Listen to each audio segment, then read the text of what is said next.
Look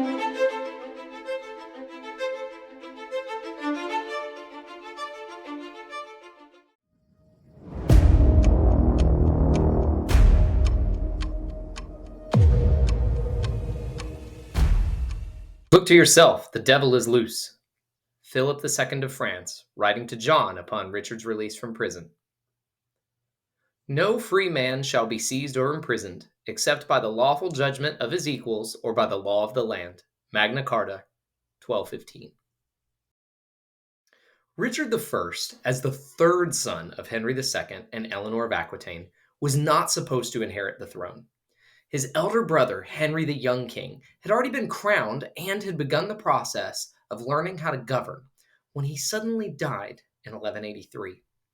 Suddenly, Richard, who had been the favorite of his mother and deeply identified as French rather than English, became king. His duties would soon carry him further afield to the Holy Land, where his legend would be born. In 1187, the Christian world was shocked by the news that a large Christian army had been defeated in the Holy Land by Saladin at the Battle of Hattin, and that the king of Jerusalem had been captured. Richard's father, Henry II, King Philip II of France, and countless other French and English nobles took the cross, committing to aid the Christians in the Holy Land, many of whom were of French origin. Soon, word would also arrive that Jerusalem itself had fallen, depleted of its manpower by the disastrous defeat at Hattin. Taking the cross did not mean that one would depart for crusade right away, and Richard resumed his conflicts with his father in the midst of preparations to honor his commitment. During a campaign against one another, Henry II died suddenly, and Richard I assumed the throne of England. Still, his commitment to the crusade remained, and he departed for the Holy Land by sea in 1190. With him were King Philip II of France and the Holy Roman Emperor Frederick Barbarossa. Europeans believed that with such a royal cadre, the Third Crusade was certain to succeed. Yet, unfortunately for the Crusaders, the alliance of the three nations, England, France, and the Holy Roman Empire, never took place, at least not on the battlefield.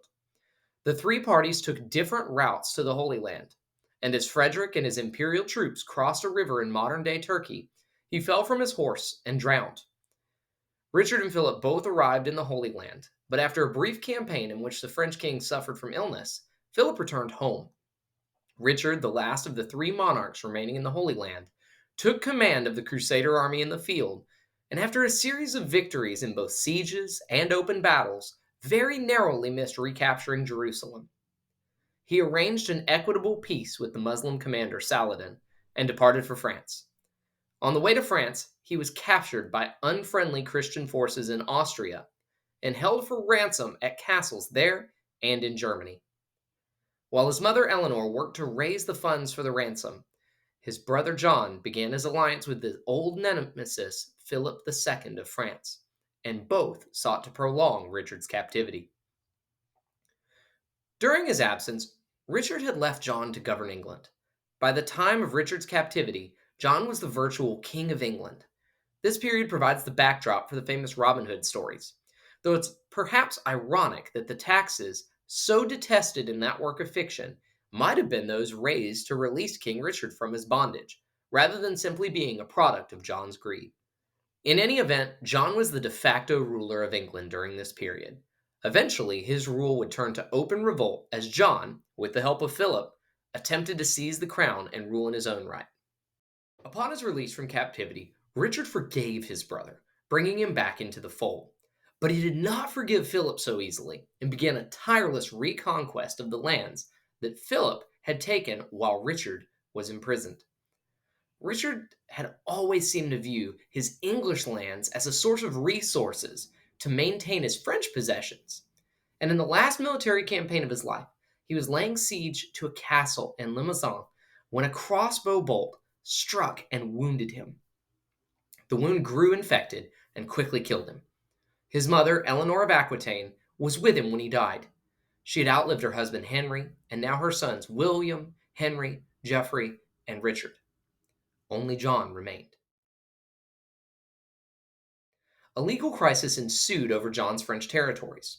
Under medieval law, he was to inherit the English and Norman territories of his childless brother Richard. However, it was his nephew Arthur, son of the long dead Geoffrey, who was to inherit Plantagenet lands in Brittany and central France.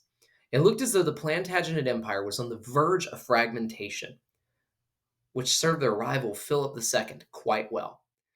It was then that John concluded another of the many policy agreements for which he would become infamous. Rather than fight to maintain his possessions, John brokered a deal with Philip in which he would pay homage for his French lands in exchange for Philip's recognition that John was the rightful heir to Richard's possessions. But it would not last. A series of political missteps and military misfortunes ended with the loss of both Normandy and Anjou. As John's power decreased, the power of Philip and of France increased.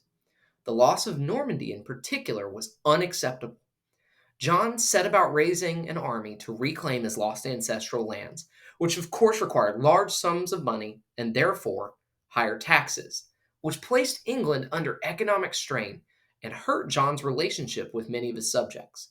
Tensions began to rise between John and his barons, local nobles who governed tracts of land in England. Then John's problems began to go from bad to worse. Attempting to keep his allies in positions of power, John pushed for his own candidate to become the next Archbishop of Canterbury in 1205. Yet Pope Innocent III took the opportunity to push back against lay investiture and to reclaim church rights over the appointment of bishops, and a conflict ensued. John lacked the political leverage to prevent Innocent from doing what he wanted. When the Pope's candidate was ultimately selected, John took the bold, if misguided, approach of seizing church lands in retaliation. This would end, first with a papal interdict, which shuttered English churches for years, and eventually with John's excommunication. John would eventually give in to papal demands, in yet another political surrender in the name of survival. He agreed to pay feudal dues to the papacy, which on paper meant that John was subject to the Pope. Thankfully for John, the truce forestalled a coming French invasion, and the Pope would treat John favorably for the rest of their relationship. Yet John's relationship with his barons continued to deteriorate. Returning from yet another failure to reclaim Plantagenet possessions in France, John found himself confronted with a rebellion in 1215. In an attempt to placate the barons, John agreed to major reforms in the English legal system, detailed in the document Magna Carta. The document would prove far-sighted and established rights for all free men, which would spread through the English-speaking world over the next 8 centuries. Rights against unlawful imprisonment, trial by peers, and no taxation without consent, at least of the barons. Ultimately, the document failed to resolve the short-term tensions between John and his barons, though its long-term effects have proven far more valuable. The conflict with the barons dragged on through 1216. While on campaign, portions of John's baggage train were swept away while crossing a tidal estuary. The baggage lost included the crown jewels of England, which were precious heirlooms that have since been lost to history, likely swept out to sea, and irrecoverable. Shortly thereafter, still fighting to maintain his hold on England, John died of illness. He was the last of the Angevin rulers of England. The 3 Angevin rulers of England also had claim to extensive territory in France. At the start of their rule in 1154, England was at a high point, stretching from Scotland in the north to the Pyrenees on the European mainland.